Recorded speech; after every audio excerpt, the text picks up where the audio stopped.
आज प्यारे पापा के 24 फरवरी के महावाक्य सुनेंगे।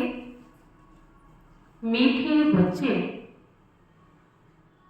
ये रूहानी हॉस्पिटल तुम्हें आधा कल्प के लिए एवर हेल्दी बनाने वाली है। ये रूहानी हॉस्पिटल तुम्हें आधा कल्प के लिए एवर हेल्दी बनाने वाली है। यहाँ तुम देही अभिमानिक होकर बैठो। कैसे बैठना है? यहाँ तुम देही अभिमानिक होकर बैठो। आज की मुरली से प्रश्न है, धंधा आदि करते भी कौन सा डायरेक्शन बुद्धि में याद रखना चाहिए? धंधा आदि करते भी कौन सा डायरेक्शन बुद्धि में याद रहना चाहिए?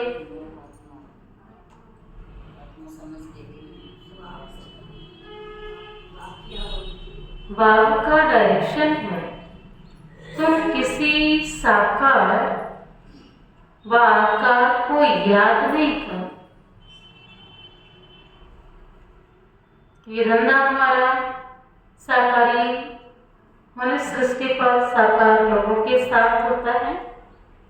तो बाबा ने धंधा आदि करते समय विशेष डायरेक्शन दिया है, तुम किसी साकार व आकार को याद नहीं करो। एक बात की याद रहे तो विक्रम विनाश हो। एक बात की याद रहे तो विक्रम विनाश हो। इसमें कोई ये नहीं कह सकता, क्या नहीं कह सकता भाई?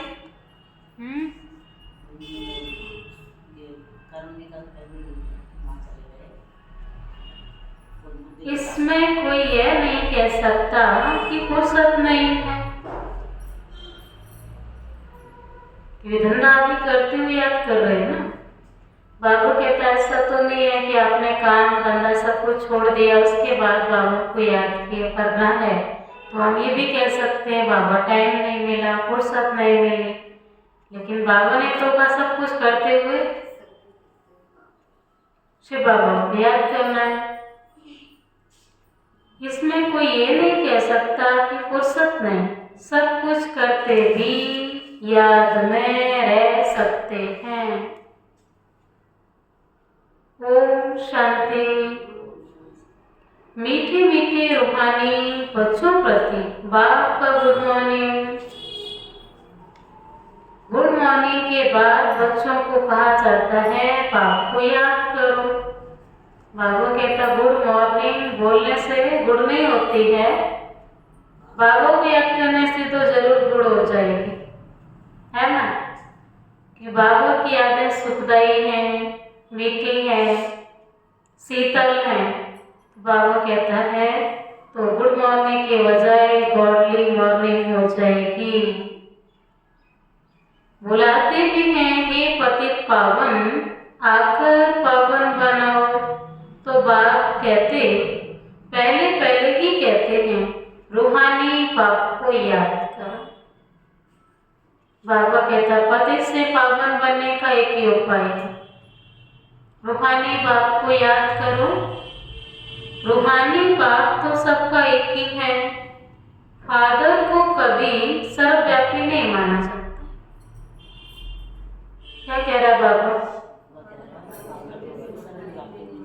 इस संसार में हर एक आत्मा को पिता तो एक ही मिला है ना। लौकिक में भी देखो एक ही मिला है ना? दूसरा नहीं होता, दूसरे तो दूसरा संबंध कहलाएगा। और न ही हम कहने मात्र में भी सबको पिता पिता कहते हैं। बाबा कहता है पिता तो एक ही होता है ना। फादर को कभी सर्वव्यापी नहीं माना जाता है। तो जितना हो सके पहले पहले बाप को याद करो। कोई भी साकार व आकार को याद नहीं करो सिवाय एक बाप के। यह तो बिल्कुल सहज है ना। मनुष्य कहते हम बिजी रहते हैं, फुर्सत नहीं है, परंतु इसमें तो फुर्सत सदैव है। बाप युक्ति बतलाते हैं, यह भी जानते हो बाबा को याद करने से ही हमारे पाप भस्म होंगे। बाबा कहते ये तो जान गए ना हम अभी,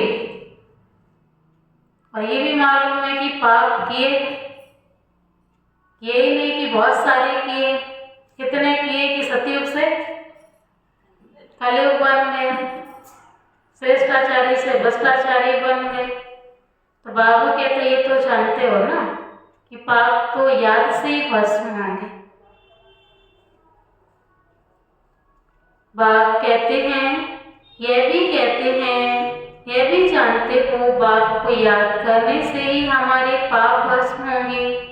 मुख्य बात यह है, धंधे आदि की कोई मना नहीं है,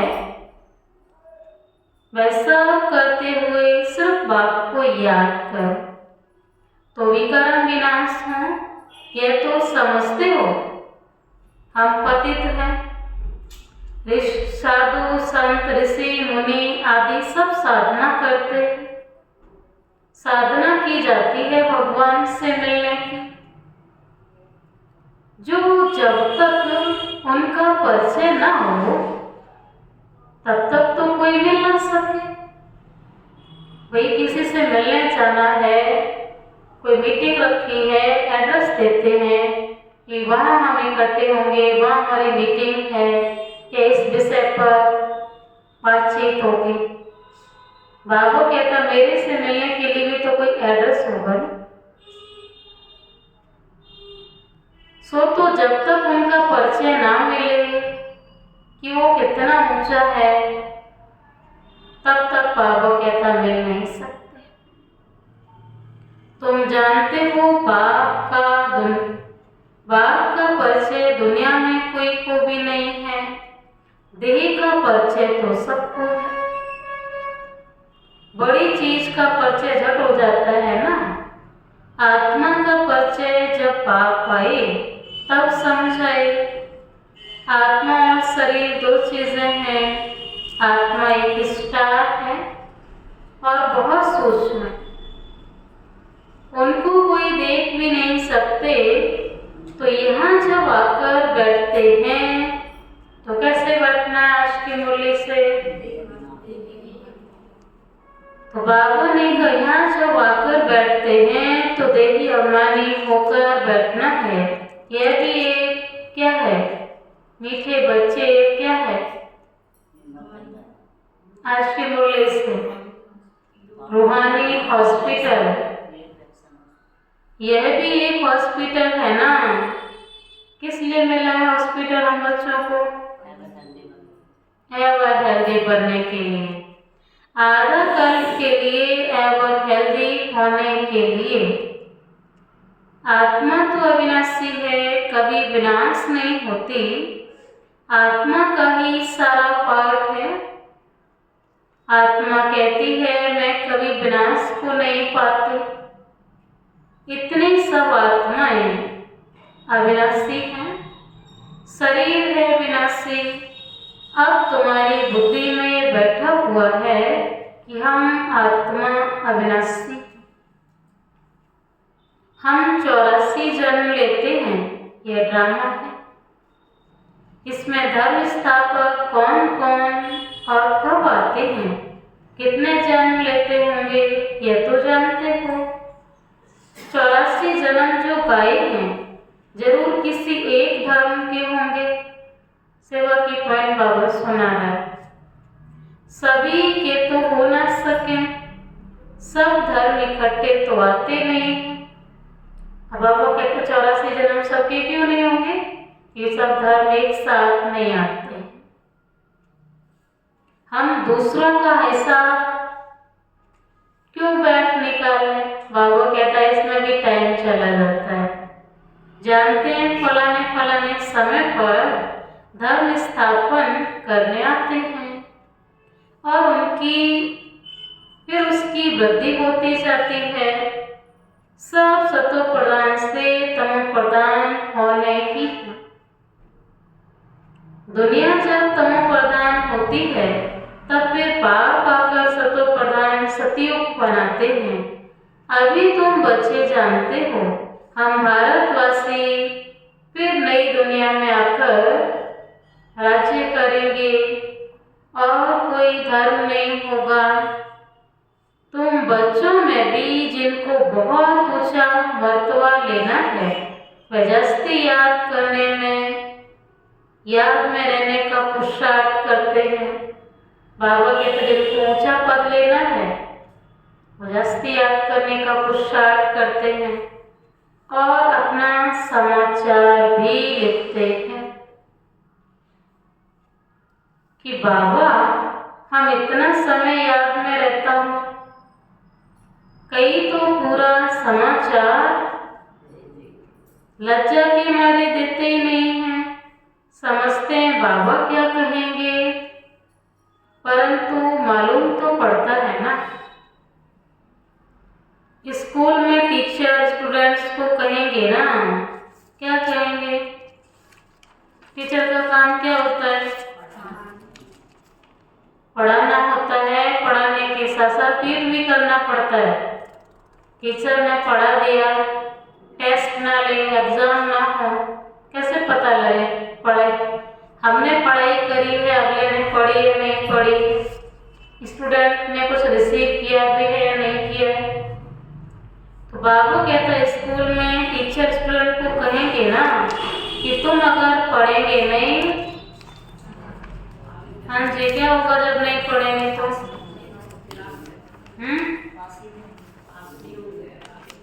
बाप कहते हैं फेल हो जाएंगे। लौकिक माँ बाप भी बच्चों की पढ़ाई से समझ जाते हैं ना। हमारे पेरेंट्स भी समझ जाते हैं, हमारा टीचर भी समझ जाता है कि जो प्रेजेंट स्थिति है ना इसकी, उससे तो पास होने वाला नहीं। लेकिन अगर इसने आने वाले समय पर गैलअप कर लिया तो पासिंग मार्क्स तो आ जाएंगे। लेकिन बाबू कहता है या तो पता ही नहीं ना कि हमने कल तक रहना है नहीं रहना, हमने एग्जाम देना है नहीं देना, क्योंकि ये तो एग्जाम रोज चल रहा है। हम सोच रहे लास्ट में जो पेपर है उसके लिए पढ़ाई कर रहे हैं। पेपर तो रोज चल रहे हैं और सबके आगे हैं, समय अलग अलग है, टाइप एक ही है ना। लौकिक माँ बाप भी बच्चों की पढ़ाई से समझ आते हैं ये तो बहुत बड़ा स्कूल है। यहाँ तो नंबर बार बिठाया नहीं जाता है, बुद्धि से समझा जाता है। नंबर बार तो होते ही है ना। बाबा अच्छे अच्छे बच्चों को कहाँ भेज देते हैं, वे फिर चले जाते हैं तो दूसरे लिखते हैं, क्या लिखते हैं? हमको मारुति चाहिए, तो जरूर समझते हैं वे हमसे होशियार नामी ग्रामी हैं। नंबर बार तो होते हैं ना। पर्सनी में भी अनेक प्रकार के आते हैं, गाइड भी खड़े रहने चाहिए जांच करने के लिए। रिसीव करने वाले जानते हैं कि किस प्रकार का आदमी है, तो उनको फिर इशारा करना चाहिए कि इनको तुम समझाओ। बाबा ये नहीं कहता मेरा बच्चा कोई काम, सब विशेष है, लेकिन बाबा सिर्फ इतना ही चाहता है कि मेरा जो परिचय है यथार्थी से दिया जाए। तुम भी समझ सकते हो, first grade, second grade, third grade सब है। स्कूल में तो होता है सब एक समान थोड़ी पढ़ते हैं। बाबा कहता मेरा तो बेहद का स्कूल है, यहाँ तो सबकी सर्विस करनी ही है। कोई बड़ा आदमी है तो जरूर बड़े आदमी की खातिरी तो सब करते हैं ना, ये कायदा है। बाप अथवा टीचर बच्चों की क्लास में महिमा करते हैं, यह भी सबसे बड़ी खातिरी है। नाम निकालने वाले बच्चों की महिमा अथवा खातिरी की जाती है। कब? कौशल्या बहन क्या बोल रहा है बाबा?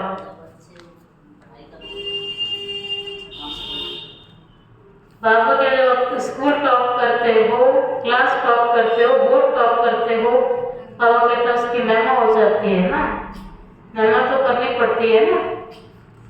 हर कोई चाहता है मेरे स्कूल का नाम अच्छा हो, और स्कूल का नाम स्टूडेंट अच्छा करते हैं। तो बाबा कहता है यहाँ की मेरे बच्चे इतना बेहद का स्कूल है।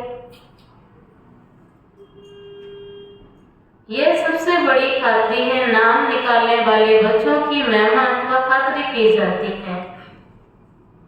यह फलाना धनवान है, रिलीजियस माइंडेड है, यह भी खातिरी है ना। अब तुम बच्चे जानते हो ऊंच से ऊंच भगवान है, कहते भी हैं बरोबर ऊंच से ऊंच है, परंतु फिर बोलो उनकी बायोग्राफी बताओ तो कह देंगे सर्वव्यापी है, बस एकदम नीचे कर देते हैं। तुम समझा सकते हो सबसे ऊंच से ऊंच है भगवान। वह मूल वतन वासी सुच्चम वतन में देवताएं हैं, यहाँ रहते हैं मनुष्य, तो ऊंच से ऊंच भगवान में निराकार ठहरा। तुम जानते हो हम जो हीरे मिसल थे अभी क्या बन गए हैं? सो फिर अभी आकर कौड़ी मिसल बन पड़े हैं, फिर भगवान को अपने से भी जास्ती ले गए नीचे। कौड़ी मिसल बन गए, फिर भगवान को अपने से भी जास्ती नीचे ले गए, पहचानते ही नहीं है। तुम भारतवासियों को ही पहचान मिलती है, फिर पहचान कम हो जाती है। कब कम हो जाती है? अभी तो मिली है, फिर एक पहचान। बाबा कहते द्वापर में भूल ही जाते हैं फूली। अभी तुम बाप की पहचान सबको देते हो, ढेरों को बाप की पहचान मिलेगी। तुम्हारा मुख्य चित्र है त्रिमूर्ति गोला झाड़। इनमें कितनी रोशनी है, यह तो भी बाप कहते हैं, यह तो कोई भी कहेंगे लक्ष्मी नारायण सतयुग के मालिक थे। अच्छा, सतयुग के आगे क्या था यह भी तुम अभी जानते हो। अभी है कौन सा समय चल रहा है? दुनिया के हिसाब से कौन सा चल रहा है? अभी है कलयुग का अंत, और है भी प्रजा का प्रजा पर राज्य। क्या होता है प्रजा का प्रजा पर राज्य?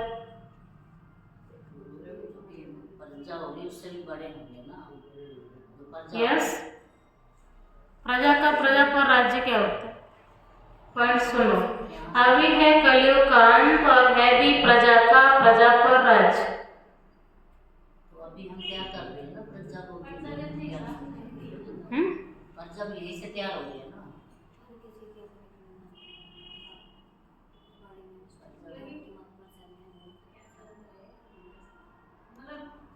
हम अपने हिसाब से गवर्नमेंट भी चुन सकते हैं। यस, क्योंकि बाबा ने का देखो अभी राजाई सिस्टम नहीं है ना। कलयुग के अंत में कोई राजा है?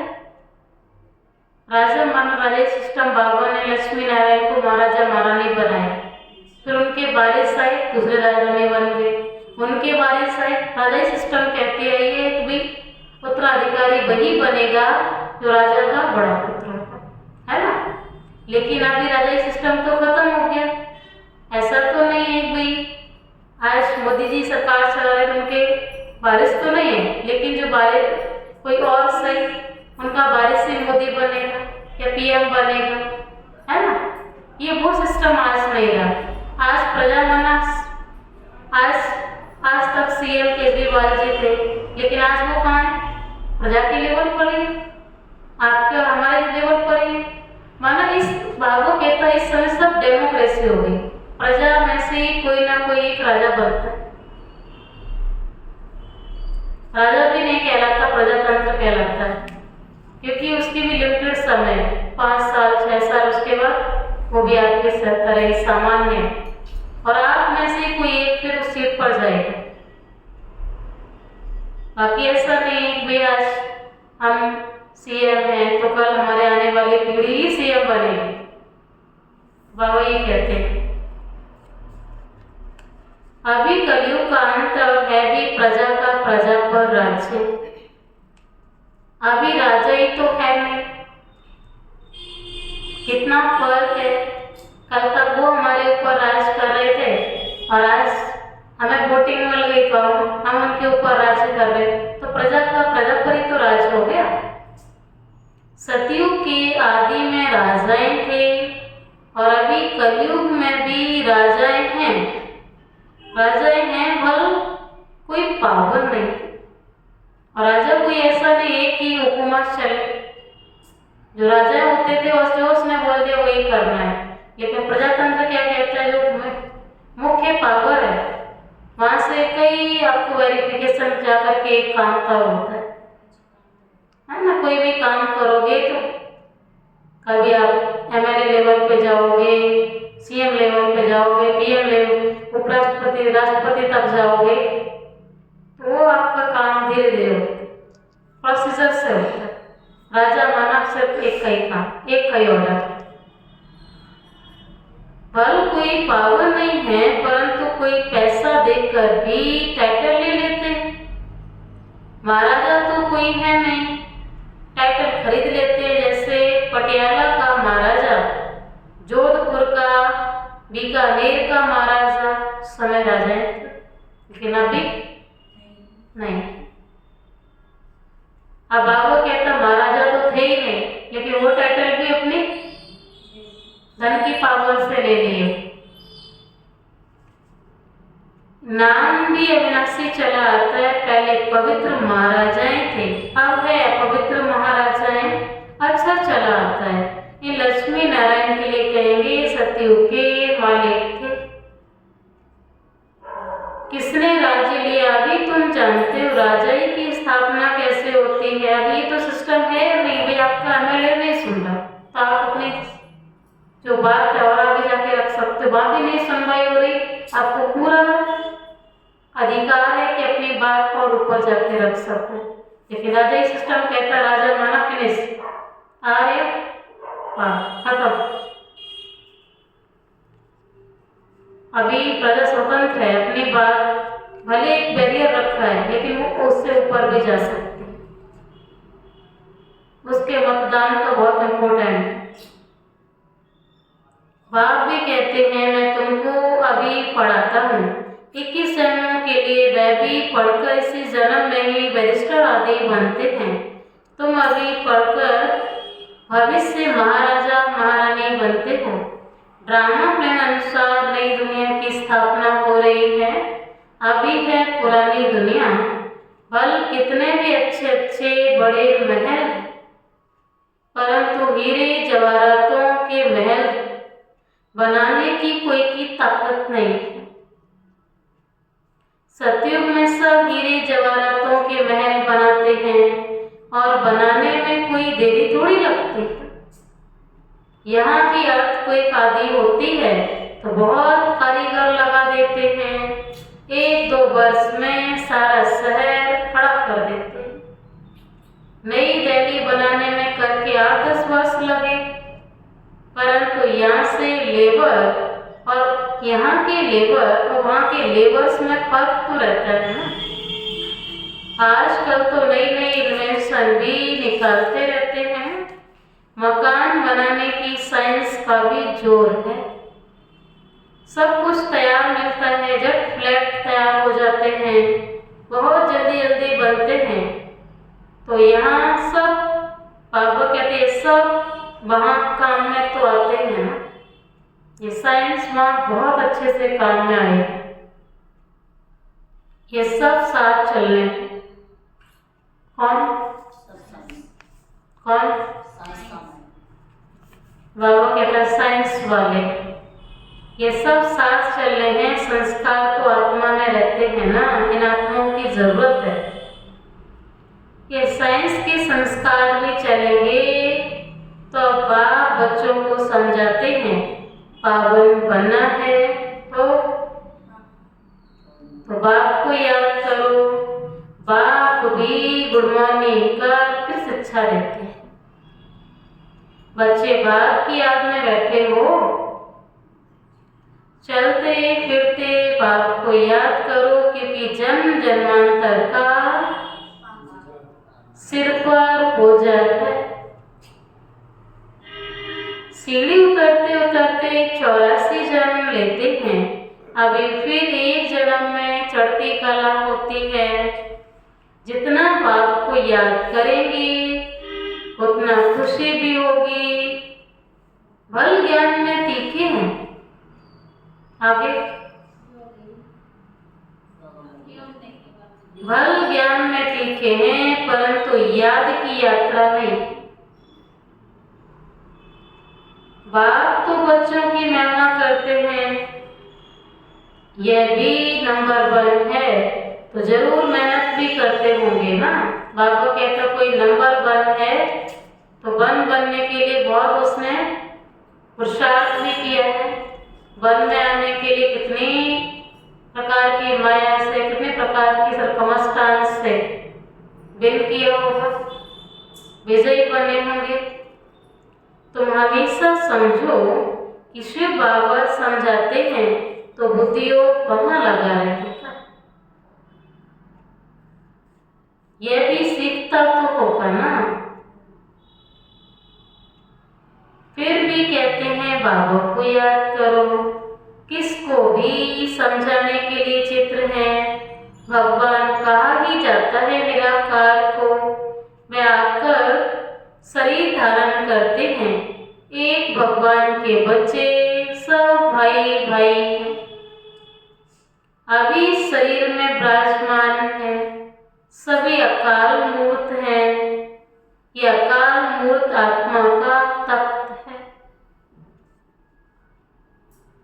अकाल तख्त और कोई खास चीज नहीं है,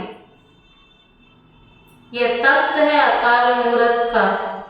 प्रकृति के बीच में आत्मा विराजमान होती है, इसको कहा जाता है अकाल तख्त। अकाल तख्त अकाल मूर्त का क्या पॉइंट बोल रहा बाबा? 2 बार रिवाइज करा दिए।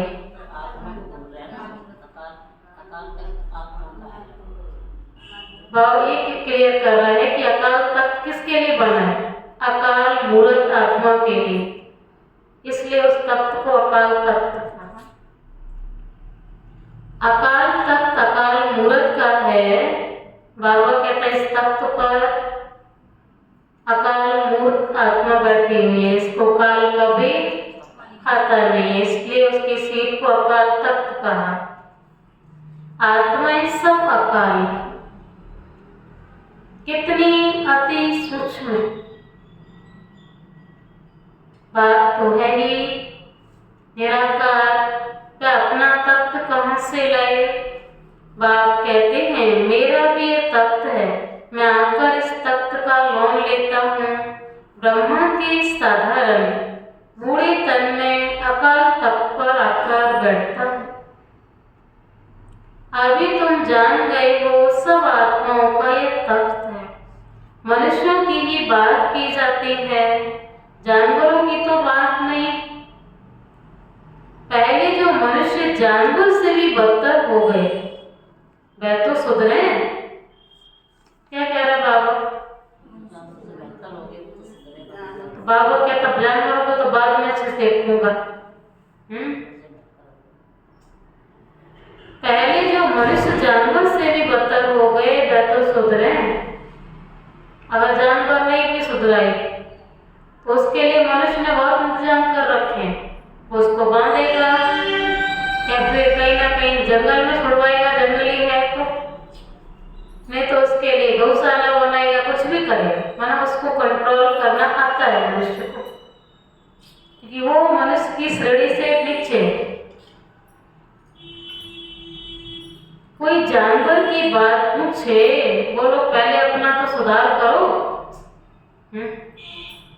बाबा कहता, कोई कहे कि भगवान आकर के बैल में दिखाया ना, भागीरथी ने गंगा लाई, बैल के द्वारा ज्ञान सुनाए। बाबा कहता, बोलो कोई जानवर की बात पूछे, बोलो पहले अपना तो सुधार करो। सतयुग में तो जानवर भी बड़े फर्स्ट क्लास होंगे, किचड़ा आदि कुछ भी नहीं होगा। किंग के महल में कबूतर आदि का किचड़ा तो, किंग के महल में कबूतर आदि का किचड़ा हो तो दंड डाल दे, जरा भी किचड़ा नहीं।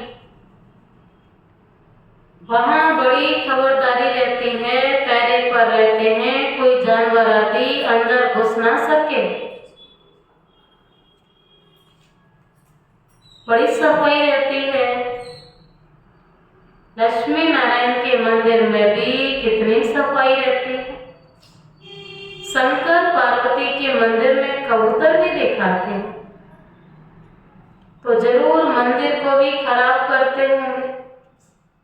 शास्त्रों में तो बहुत दंत कथाएं लिख दी हैं। अभी बाल बच्चों को समझाते हैं, उनमें भी बहुत थोड़े हैं जो धारण कर सकते हैं। बाबा तो समझा रहे, बाबा कहता धारण करने वाले वो फोटो में कोई और कोई में से कोई को समझा है। अब बाबा कहता इसमें से भी धारण करने वाले, यहाँ भी फोटो में कोई में से कोई है। बाकी तो कुछ भी समझते नहीं हैं। बाप बच्चों को कितना प्यार से समझाते हैं। बच्चे बहुत बहुत क्या बोलो, बहुत बहुत मीठे बनो। मुख से सदैव रतन निकलते रहें, तुमको रूप बसंत। तुम्हारे मुख से पत्थर नहीं निकलने चाहिए। आत्मा की ही तो सारी महिमा होती है। आत्मा कहती है मैं प्रेसिडेंट हूँ, फलाना हूँ, मेरे शरीर का नाम ये है, अच्छा है। आत्मा ही किसके बच्चे हैं? बाप पूछता चलो आप प्रेसिडेंट हो, पीएम हो, जो भी हो विशेष हो, लेकिन आत्मा किसका बच्चा है? बाबा का बच्चा है, एक परमात्मा का बच्चा है, तो जरूर उनसे बसा तो मिलता होगा ना। वह फिर सर्वव्यापी कैसे हो सकती है? तुम समझते हो हम भी पहले कुछ नहीं जानते थे, अभी कितनी बुद्धि खुली है। तुम कोई भी मंदिर में जाएंगे समझेंगे ये तो सब झूठे चित्र हैं। 10 शीश वाला, 10 भुजाओं वाला, हाथी की सूंड वाला कोई चित्र होता है क्या? ये सब भक्ति मार्ग की सामग्री है। वास्तव में भक्ति तो एक ही होनी चाहिए जो सबका सदगति दाता है। तुम्हारी बुद्धि में है ना, ये लक्ष्मी नारायण भी 84 जन्म लेते हैं, फिर मुझते मुझ बाप भी आकर सबकी सदगति करते हैं। उनसे बड़ा कोई है नहीं। ये ज्ञान की बातें तुम्हारे में भी नंबर बार धारण कर सकते, धारण नहीं कर सकते तो बाकी क्या काम के रहे। कई तो अंधों की लाठी बनने के बदले बोलो क्या कर देते हैं? कुछ तो करते होंगे ना, इसलिए आवाज सुना रहे। चलो डिसर्विस भी नहीं करते तो क्या करते हैं फिर? डिसर्विस तो होगी, चाहे अपने लिए करो या बाहर करो। कई तो अंधों की लाठी बनने के बदले अंधे बन जाते हैं। स्वयं को जो मार्ग मिला वह भी भूल जाते हैं, है ना। पर हम अंधे की औलाद तो नहीं है ना।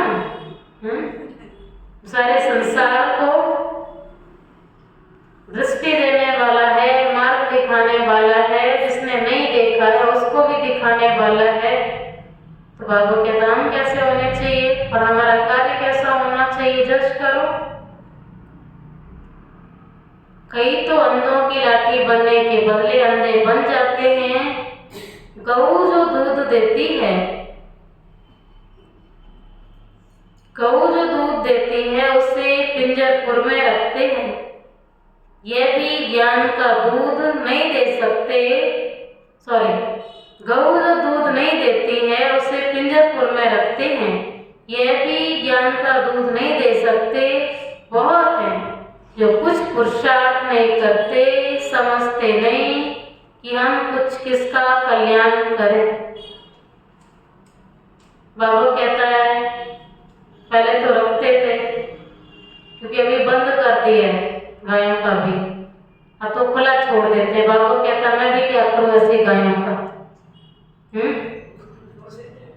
जो ज्ञान का दूध नहीं पिलाते, ज्ञान घास नहीं खिलाते, मैं ऐसे गऊं का क्या कहूं।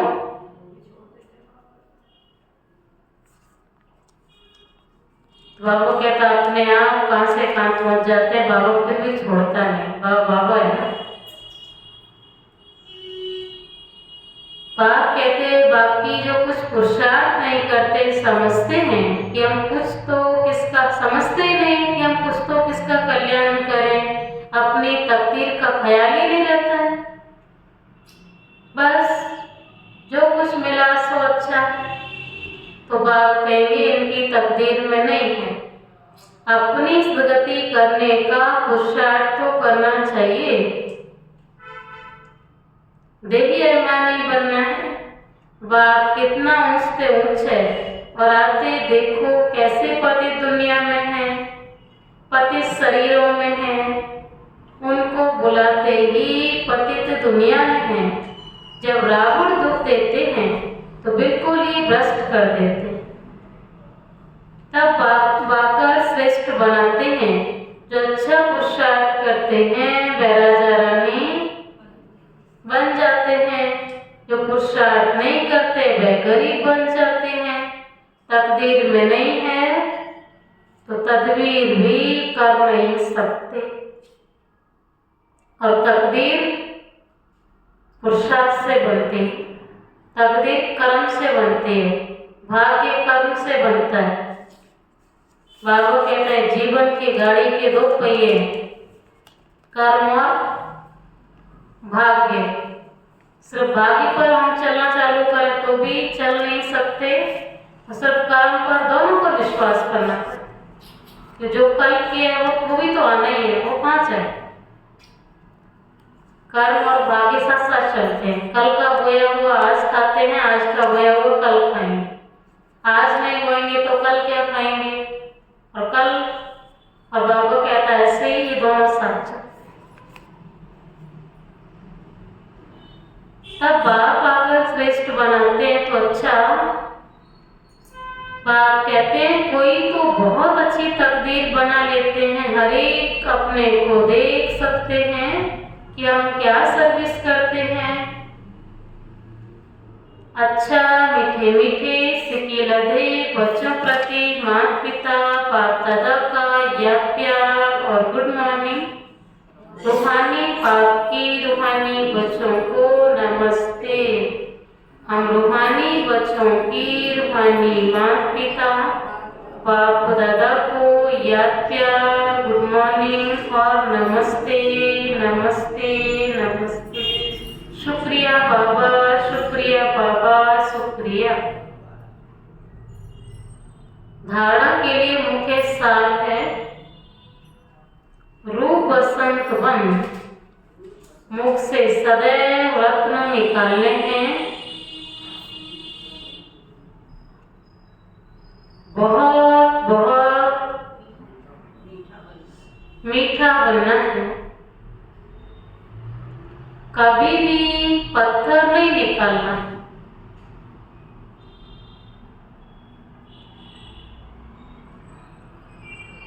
दूसरी बात, ज्ञान और योग में तीखापन अपना और दूसरों का कल्याण करना है। अपनी ऊंच तकदीर बनाने का पुरुषार्थ करना है। अंधों की लाठी बनना है।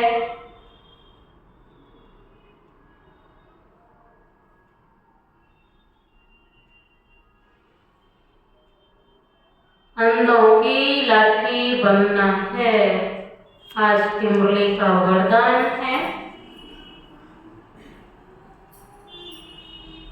संतुष्टता द्वारा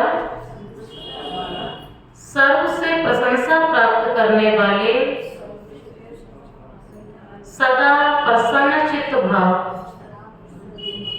संतुष्टता द्वारा सर्व से प्रशंसा प्राप्त करने वाले सदा प्रसन्न चित्त भाव। अकेले संतुष्टता की निशानी प्रत्यक्ष रूप में प्रसन्नता दिखाई देगी। हम अंदर से संतुष्ट हैं तो हमारी स्थिति प्रसन्न होगी, हर्षित मुक्त होगी। जो सदा संतुष्ट व प्रसन्न रहते हैं उनकी जब संतुष्ट और प्रसन्न रहेंगे तो सामने वाला प्रशंसा करेगा। आप बाबू कहता, लेकिन हम क्या सोचते, पहले प्रशंसा करें तो हम संतुष्ट भी हैं, प्रसन्न भी हैं। नहीं, बाबू कहता प्रशंसा मिले या ना मिले, आप ही दो स्ट्रॉन्ग वेस आपका जो है वो आप ठीक रखें। फिर सामने वाला कुछ भी देगा, आप स्थिर रहें। जो सदा संतुष्ट और प्रसन्न रहते हैं उनकी हर एक प्रशंसा अवश्य करते हैं। तो प्रशंसा प्रसन्नता से ही प्राप्त कर सकते हो। इसलिए सदा संतुष्ट और प्रसन्न रहने का विशेष वरदान स्वयं भी लो और उनको भी दो। क्योंकि इस यज्ञ की अंतिम आहुति, बोलो जी क्या है? इस यज्ञ की अंतिम आहुति सब ब्राह्मणों की सदा प्रसन्नता है। जब सभी सदा प्रसन्न रहेंगे तब प्रतिष्ठा का आवाज गूंजेगा, अर्थात विजय का झंडा लहराएगा। कल की मुरली सुनी ना सारी? आज का स्लोगन है डायमंड बन। डायमंड बनने का मैसेज देना ही डायमंड जुबली मनाना है। डायमंड बनने का मैसेज देना ही डायमंड जुबली मनाना है। क्या बनना है? कौन सा मैसेज देना है? डायमंड बनने का। तो कौन सा प्रोग्राम फिक्स हो जाएगा? Diamond jubilee. हाँ जी, कौन से टॉपिक पर अब एक सारा हम रोज सुन रहे, कौन सी वो दो बातें हैं?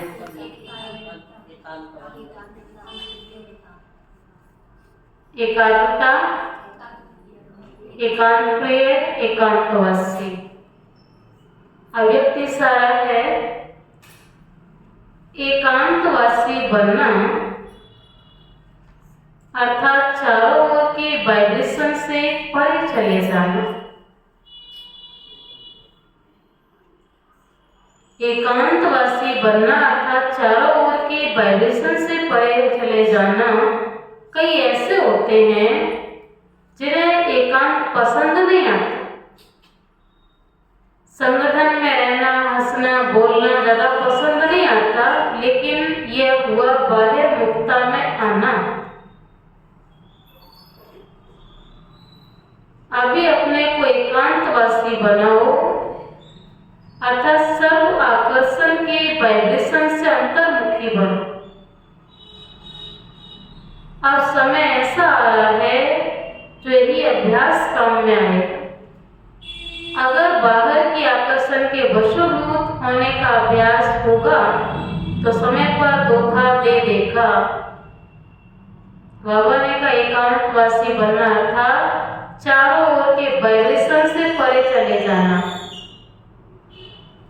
बाबा ने कहा कई ऐसे हैं जिनको एकांत पसंद नहीं आता। एकांत माना जो आपस में हंस रहे, बोल रहे, संगठन में बातचीत कर रहे, लेकिन बाबा ने कहा वो एकांत नहीं, वाइब्रेशन से भी एकांत चले। आवाज तो सुनाई देती, सबसे मोटा रूप है जो दूर दूर से वाइब्रेशन भी आ रहा ना। वाइब्रेशन पता कैसे काम करता है? दूर से काम करता। बाबा कहता उससे भी आप डिटैच, बस एक ही बाबा के वाइब्रेशन में सबको वाइब्रेट करते रहना। ओम शांति।